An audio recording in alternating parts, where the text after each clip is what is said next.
waterfowl enthusiasts. I'm John Carlson, President of California Waterfowl Association. Today we have a video that's going to explain to you future programs and efforts by California Waterfowl Association, all aimed at conserving waterfowl, wetlands, and hunting heritage in California. Supporters like you are extremely critical for us to achieve this mission, and we thank you for your support. Please enjoy this video. What CWA really stands for, of course, are the ducks, the wetlands that the ducks need, the hunters, and teaching the public about the waterfowl and the wetlands. And then we're looking towards the future and our youth and getting youth involved. Our main mission is to conserve California's waterfowl, wetlands, and hunting heritage. In the political arena called California, I think everyone here realizes there is no easy task on any of those parts of the mission.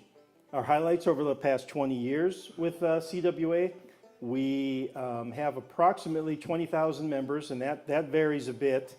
It kind of runs between 18 and 22,000 members. One thing for the future that's really big for me, and I know for our rest of our staff, there's approximately 70,000 duck stamps sold in California every year. So you look at that and you got to wonder, there's got to be room for more than 20,000 members in CWA, and we're going to become more aggressive about that. Our partner, Ducks Unlimited, they have approximately 30,000 members in California, and we've been working really closely with DU on a lot of projects, and they're extremely supportive of us, and we're supportive of them. We have kind of different focus areas, but we complement each other, and I could see room for both of us to grow in membership. We've done several habitat projects, as you see on the screen, 400,000 acres, 183,000 banded waterfowl, 580,000 wood ducks hatched through our wood duck program. The really impressive number at the bottom, 250,000 youth and their families who have been exposed to conservation and the hunting heritage. Our core strengths: conservation, education, public policy. Our key programs: partnering for Pintail, Mallard Legacy, which has been around for a long time, wood duck program, a long time, youth education, hunting heritage, public policy. Now, the public policy includes legislative affairs. And as a lot of folks here know, we work closely with California Outdoor Heritage Alliance, COA, on governmental affairs, legislative, and lobbying. Partnering for Pintail. This program is, Pintail is most folks in California's passion, and we embrace that passion. We share it. We're trying to work with the state biologists, the federal biologists, the flyway, private landowners, all of the public areas to promote historic distribution and harvest of pintails in California. We also work really closely with the state and feds on monitoring the pintail population dynamics and hunting regulations, keeping those basically as reasonable as possible. Everyone knows that mallard is a keystone in California. We still work to increase those breeding habitats. We're still up against that famous number that 95% of the wetlands in California have been drained. So it's a very tough battle to increase that and keep that going. Landowner participation: we have several biologists in the field who work directly with landowners. I'm sure some of you have worked with our biologists. That's extremely successful and rewarding, getting the private landowners involved. And then educating habitat managers, legislators. It's a constant battle. And through our partners with the COA and myself, I've got a lot of connections to the legislature through Fish and Game. We're working with them all the time. Our wood duck program is another keystone project that has been awesome. Just last year, we had over 170 projects on different lands, 170 different lands, 357 volunteers, 5,600 boxes, 38,600 ducklings coming out of those boxes. And one of the best parts about that effort is getting the kids involved. You can see this little girl checking the nest box. Once these kids, future generations, get their hands on a duck and banded or checking a nest and see that connection to the marsh, see that connection to the outdoors, we've got them hooked. And that is just a huge passion of mine. I've got two young sons at home, a 9-year-old and a 5-year-old, and they're constantly wanting to play their Game Boys and watch the TV, but getting them out, I take them out fishing and hunting, they beg to go next time again.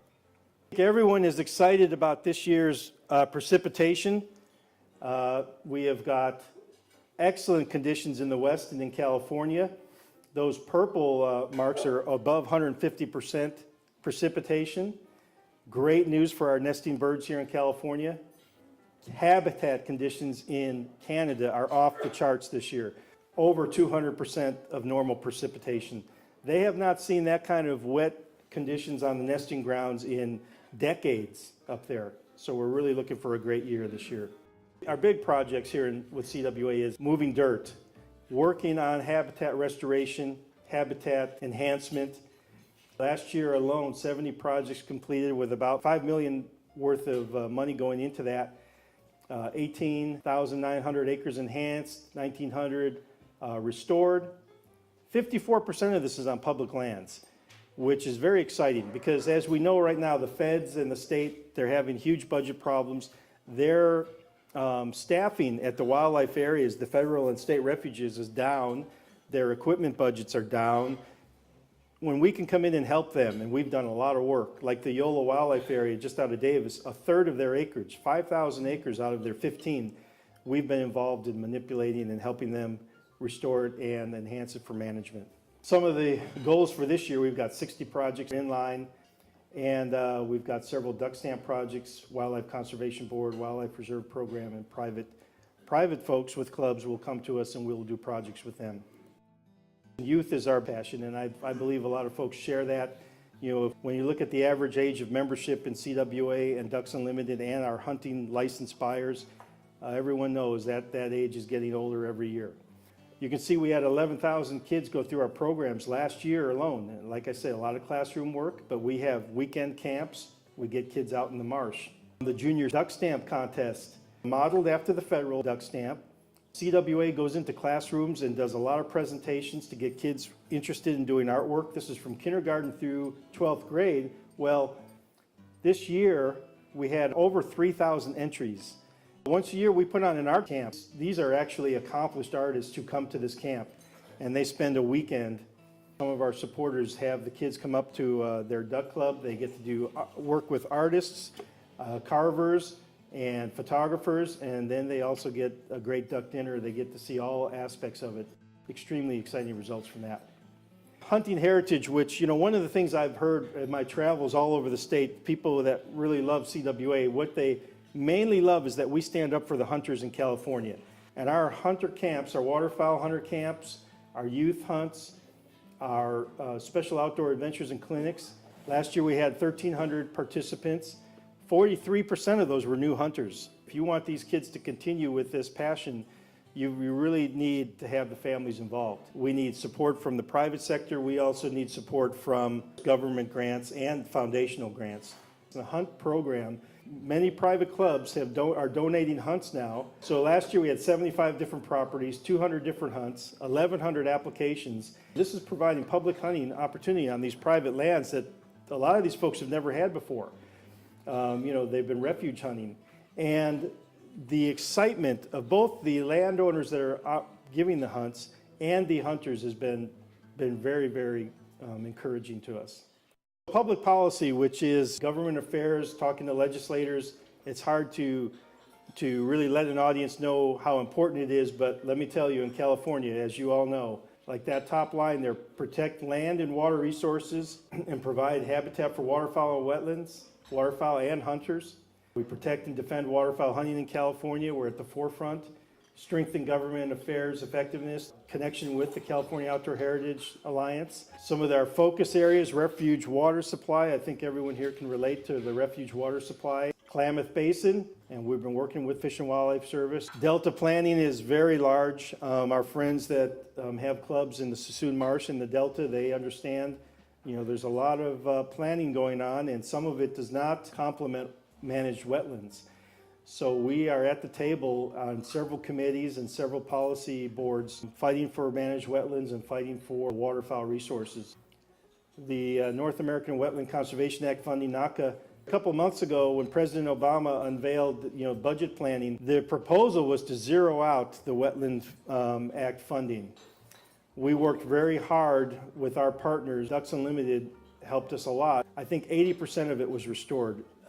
The Heritage Fund is something new that CWA is promoting, and some of the benefits, of course, is you reduce your tax liability, you avoid capital gain, you can get yourself an income stream and an income stream for a nonprofit like Cal Waterfowl. You can also utilize cash gifts for your tax deductions. Many of you probably know Henry Trioni. Henry has put us in his estate planning, and he's a big supporter. And he loves this quote, "The charitable remainder trust is a win-win for everyone." We're very glad that Henry is on board and very supportive. Cal Waterfowl is working with the California Conservation Fund right now, and we're calling this a legacy project. The foundation is going to be sunsetting by 2016, and they're working on selling or transferring some of their properties currently held by the California Conservation Fund to a qualified conservation entity whose mission is compatible with that of the vision of Steve Bechtel. The other big aspect of this is that an operating fund would be created to manage and maintain the property. It could bring CWA to a whole new level of land ownership and program development. A couple of the pieces of land are in the Sassoon Marsh footprint, Denverton and Grizzly. A couple other big pieces are down off of I-5 near the Lost Hills exit. The land can be used for dog training, for youth hunts, for youth education, for demonstration projects on wetlands, for landowner demonstration. There's a litany of things that can be done for CWA and for our conservation partners. We would be partnering with folks like Audubon and the Retriever Associations and tie the land up in perpetuity for conservation. Someday we'll have a headquarters building in a wetland area where we can have demonstration marsh, we can have an educational center for all of the thousands of kids. We're working on that for the future, and that is something that I think would be a great piece for CWA's longevity and outreach to children and families about conservation.